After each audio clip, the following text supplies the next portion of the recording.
Hey guys, so in a previous video I showed you how to make this, a curved radius template. Today what I want to do is I want to show you a couple practical uses for it. So in order to make things a little easier for you to see, I've gone ahead and painted the backside black so the contrast is a little better. So what we have going on here is I've got a 3-deck module which is going to be 3 different layers of bench work. And they all have grades on them. Now, the top deck is grading down, the middle one is grading down, and then the bottom one is actually grading up. So it's going in the opposite direction. So what I need to do today is I need to mark out where the curves are going to be on this upper deck, and then I also need to make a ramp for the lower deck down here. So I'm going to show you how to build both of those. And I'm going to show you how I'm going to use this template in order to help me do that a little faster, make it a little easier on me. Now you'll notice that this is open still, so there's nothing cut out of here. And part of that is because if you notice, this template gets pretty darn close back here. So when I have this butted up square, so the joint is going to be dead on square, it actually overlaps that. So one of the things I'm going to do is I'm actually going to use this template to mark this out so I have a consistent clearance of about 2 inches roughly on that outside edge, just to make sure that that the layout owner's got a little bit of room for scenery, and so there's a little bit of clearance for overhangs, say if he's running a big boy or something like that. So, and then on the bottom deck, we're going to cut ourselves a ramp, and we need a ramp that's going to be significantly wider than this. So we're actually going to use this along with some blocking in order to draw out and cut out the larger ramp on the bottom. So getting started here, I'm just going to go ahead and take this ramp and get it roughly lined up. And I'm going to use a measuring tape to make sure that both sides, because I know this is going to be a square edge and this is going to be a square edge, provided I know that these 2 marks are measured out to be about the same. So I've got 3 1/4 on that side and 3 1/4 on this side. So I'm good. So I know this is in the right position. So what I'm going to do is I'm going to go ahead and grab myself a pencil. And I'm going to go ahead and cast a line on the outside here. Just so if this loses place, I know where to put it. And then on the inside here, I'm going to go ahead and do that again.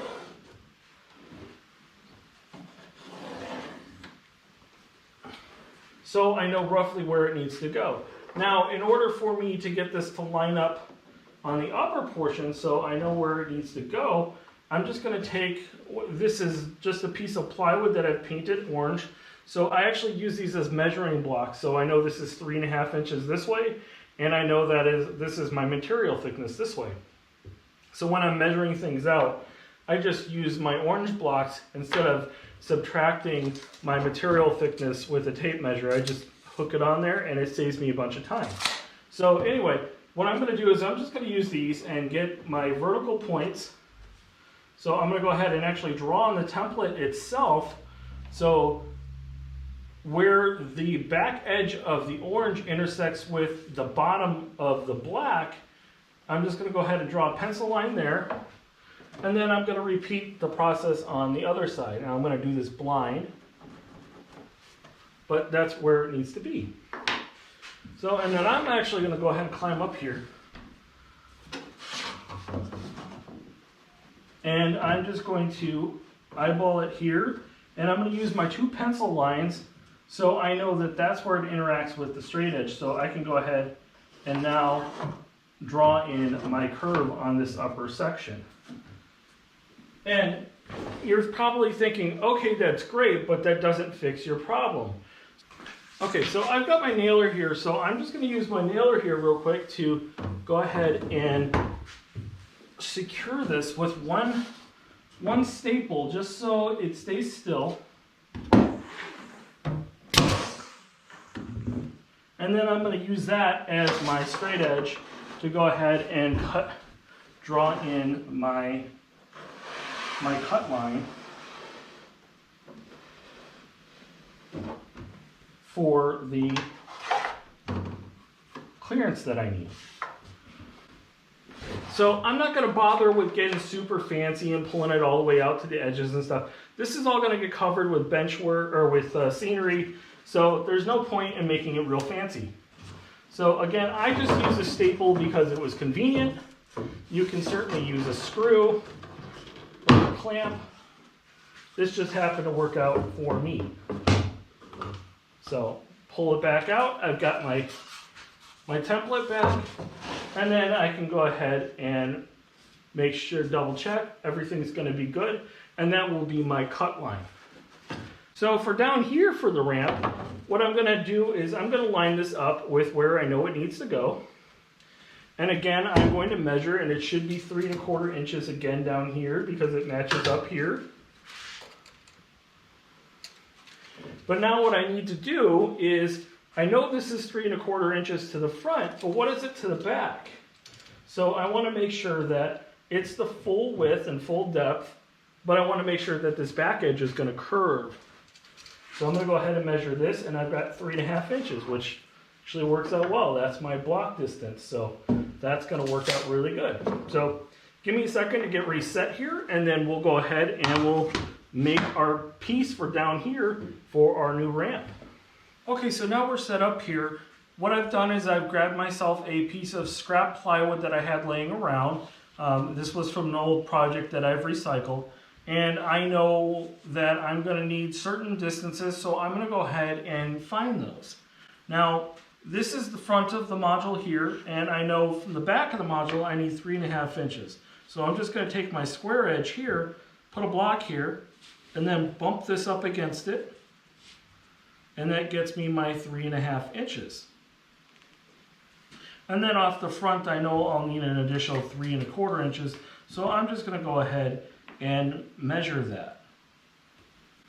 So one thing I did want to show you though is if, unlike me, you're going to actually cut this front piece as a curve instead of a square, you could actually use something like a lid off of, well, in this case it's my earplugs. Just drill a hole in the exact middle. In this case it happens to be 1 1/4 offset. You just run down your mechanical pencil here, and you can go ahead and use that as your measuring tool to get a consistent 1 1/4 line all the way around the template. So I'm going to go ahead and draw the back line as well. And keep in mind that this is also reference for when the person is going to be installing their cork and track. It's just a nice reference line. So the back half of this template that I actually need needs to be 3 1/2 inches deeper than this radius template. So I just cut myself a piece of plywood that's 3 1/2 inches wide in one direction, and I'm going to use that as what I use to draw my new line. Hopefully I can do this. The joys of being left-handed.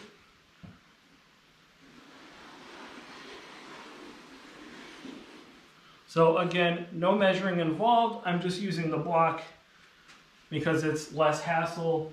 You don't get the jagged cuts. You're going to have a nice consistent line. And it's going to just look better and operate better. Now what I'm going to do is I'm going to go ahead and I'm going to square this up, but I'm going to leave it long because I know this template isn't perfect. I know my module isn't perfect either, so I'm going to leave myself an extra 1/4 inch when I cut this, so I have a little bit of wiggle room when I go ahead and install this. So again, on the front here, I know I need 3 1/4 inches, so I'm going to measure down 3 1/4 inches. And naturally, of course, that's not where I'm going to cut it. I'm actually going to cut it a little bit long, and in my case, I'm going to use a router to do the final cut to size. So I'm just going to get it roughly shaped, and I'm going to draw myself a straight edge so I know where to cut. And we'll go ahead and get this cut out. In this case, I did use the circular saw to actually cut the curve, but I don't recommend using it in this fashion for 1/2 inch plywood as it wasn't a really smooth process. I'm going to knock down the edges here with the sanding pad real quick.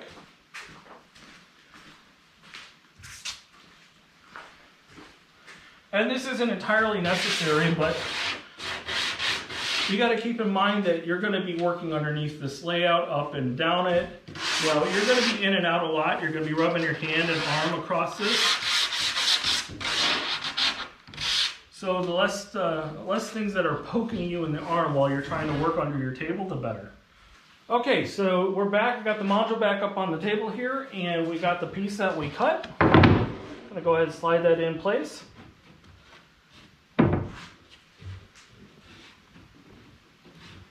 And it's a good thing I cut it just a little big because it didn't fit perfect. So what we got going on here is, so this is not going to be flat, it's actually going to be a ramp. It's going to build up like so, go in that direction. So what we're going to have to do now is we need to actually cut this so it's flush to the face of the benchwork. So I'm going to go ahead and get this roughly where it needs to go.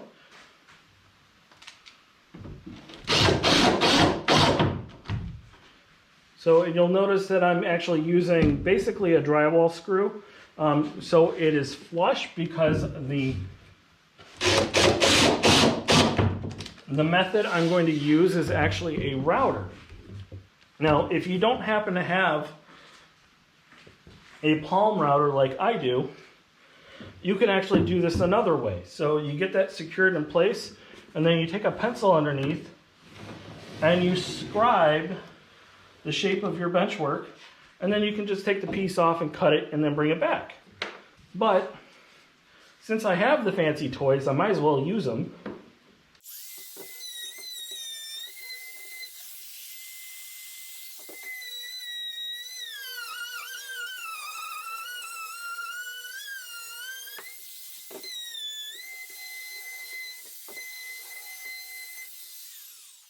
So you can see it's loud, but it does a really, really nice job of making sure that this is perfectly flush.